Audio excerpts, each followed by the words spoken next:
नेते मंडळी आमच्या बैठकीने उभे आहेत, आमच्या प्रामुख्याने बॅनर घेऊन उभे आहेत की आम्ही शिक्षक आहोत. बसून घ्या दादा, बसून घ्या.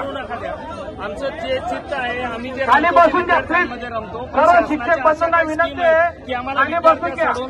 ऑनलाईन कामामध्ये आहे त्या जागेवर बसा. त्यांच्या अपडेटच्या संदर्भात कुठून केलं जातं. आणि आता जो शासन निर्णय जागेवर निघालेला बसा. आहे 15 मार्च 2024चा हा शासन निर्णय रद्द झाला पाहिजे. आमची मागणी आमच्यासाठी नाही, आम्ही पगारासाठी नाही, आम्हाला शिकू द्या.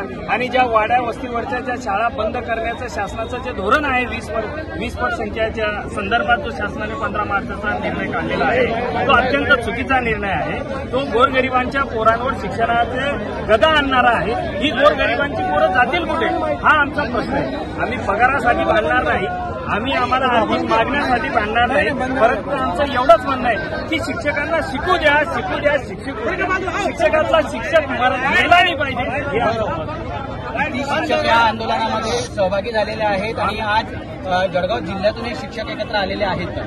पूर्ण जळगाव जिल्ह्यातून कानाकोपऱ्यातून वाड्या वस्तीतून या शहरातून हे सर्व शिक्षक जमा झालेले आहेत. जवळपास आज 100% शिक्षक हा रजा भरून या ठिकाणी उतरलेला आहे. त्याने स्वतःची रजा या विद्यार्थ्यांसाठी खर्च केलेली आहे महाराष्ट्रभरात. आणि हा जे दौरे आहेत या ठिकाणी जळगाव जिल्ह्यातल्या माझ्या सगळ्या संघटना याच्यामध्ये सहभागी आहेत. आमची ही वज्रमूठ आहे. तुमची जर ही मागणी पूर्ण नाही झाली तर तुमचा पुढचं पाऊल काय असेल? जर समजा आमचं या ठिकाणी जर या शासनाला जर जाग नाही आली, त्याच्या संबंधित जर नाही झाले तर याच्या पुढचं आम्ही आमचं आंदोलन अधिक आक्रमक करण्याचा प्रयत्न करू. मग मात्र आम्ही जो शिक्षक आहे, जो शांततेच्या मार्गाने जगतोय, जो शिस्तीच्या मार्गाने आणि जो म्हणतोय की माझं काम आहे, मी शिक्षक आहे, मला मरू नका द्या, बस एवढंच म्हणणं आहे. हा शासनाला इशारा आहे? हो, शासनाला इशारा. शिक्षक वरती का थोडं माहिती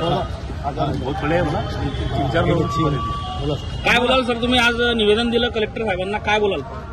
आज संपूर्ण राज्यभर जो आक्रोश मोर्चा आहे तो आक्रोश मोर्चा हा शासनाचे जे विविध GR निघत आहेत ते सर्व शिक्षकांवर आणि शिक्षकांपेक्षा विद्यार्थ्यांसाठी ते अन्यायकारक आहे. त्यामध्ये 5 सप्टेंबर 2024चा जो GR आहे, संच मान्यता संदर्भातला जो GR आहे, 20च्या आतील जे शाळा आहेत ते बंद करण्यासंदर्भातला जो GR आहे याला शिक्षकांचा तीव्र विरोध आहे. कारण आज वाडी वस्तीवर सर्व एकदम गोरगरिबांची लेकरं शिकत असतात. त्या ठिकाणी शिक्षक हा आपल्या तन मन धनाने आपलं कार्य करत असतो. परंतु त्या ठिकाणी शासनाने असा घाट घातला आहे की 20च्या आतल्या ज्या ठिकाणी शाळा आहेत त्या ठिकाणचं एक शिक्षक काढायचं, त्या ठिकाणी कंत्राटी शिक्षक नेमायचं, सेवानिवृत्त शिक्षक नेमायचं. याला आमचं कळवून विरोध आहे. कारण आज माझा शिक्षक हा वाडी वस्तीवर जाऊन कुठल्या पद्धतीने कार्य करतोय, परंतु उद्याकडे तो अतिरिक्त ठरेल. अतिरिक्त ठरल्यानंतर ती सेवा संपुष्टात येईल. या अशा प्रकारच्या अन्यायकारक GRला आणि आधार व्हॅलिड नसलेल्या विद्यार्थ्यांसाठी सुद्धा विद्यार्थी शाळेमध्ये शिकतोय पण त्याच्याकडे आधार नाही, म्हणजे तो व्हॅलिडच नाही, तो शाळेतच नाही. त्याच्यामुळे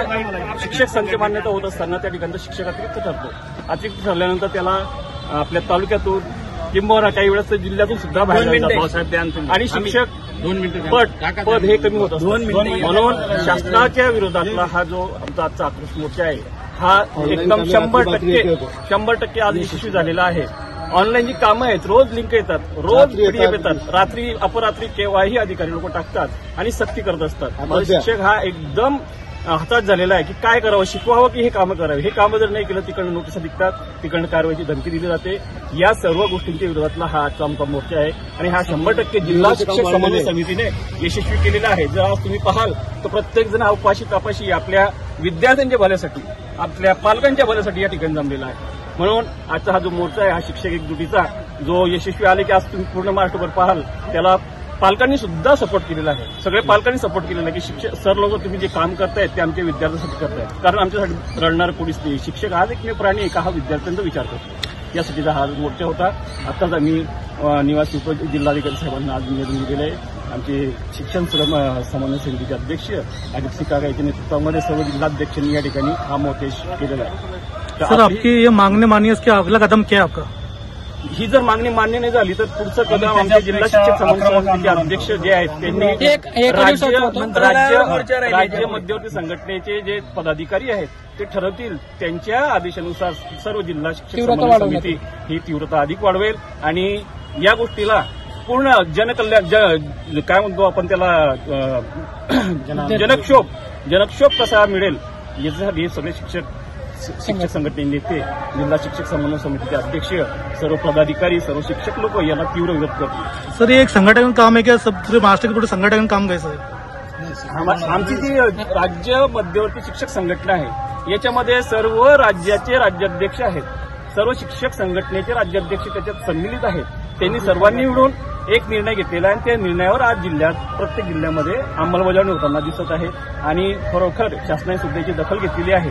शिक्षण मंत्र्यांनी याच्यासाठी बैठक बोलवली होती मंत्रालयामध्ये, परंतु फक्त तोंडाला पाणी पुसले गेले, त्याच्या उपर काही झालेलं नाही. माध्यमाचे पण सामील झालेले आहेत. याच्यामध्ये सर्व दूसरी बात, आपने जो आज रखा उसकी आप छुट्टी डाले है क्या? उसमें फिर ऐसे सर्वांची सामूहिक रजा आहे, सामूहिक रजा आणि प्रत्येक गट शिक्षण अधिकारी कार्यालयावर सर्व शिक्षक एकत्र होऊन सामूहिक रजेचा अर्ज देऊन रजा भरून या ठिकाणी सर्व जमा झाले. आमची किरकोळ रजा गेलेली आहे. सर, आज उपजिल्हाधिकारीला आज आपण तुम्ही निवेदन दिलं आतमध्ये, जे तुमची तक्रार आहे ते दिली, मागणी दिली, तर काय त्यांनी आश्वासन दिलं तुम्हाला? त्यांनी सांगितलं की तुमच्या ज्या भावना आहेत आम्ही शासनापर्यंत नक्कीच पोहोचू या निवेदनाच्या माध्यमातून.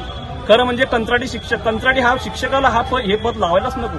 हे इतकं पवित्र कार्य आहे, पवित्र पद आहे, परंतु शासन कंत्राटी विविध प्रकारचे नावं देऊन शिक्षक या पदाचा खरोखर अपमान करत आहे.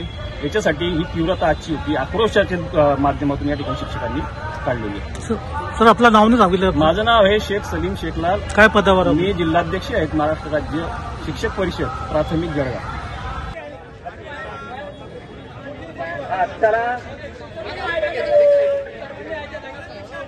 सर्व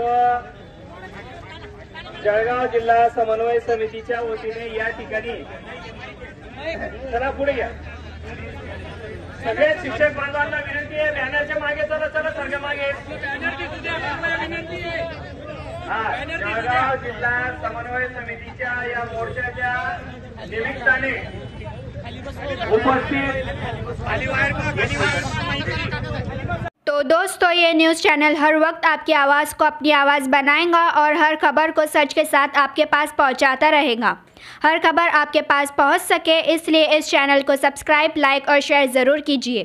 फिर मुलाकात होंगी सच के साथ आपके पास नई खबर के साथ.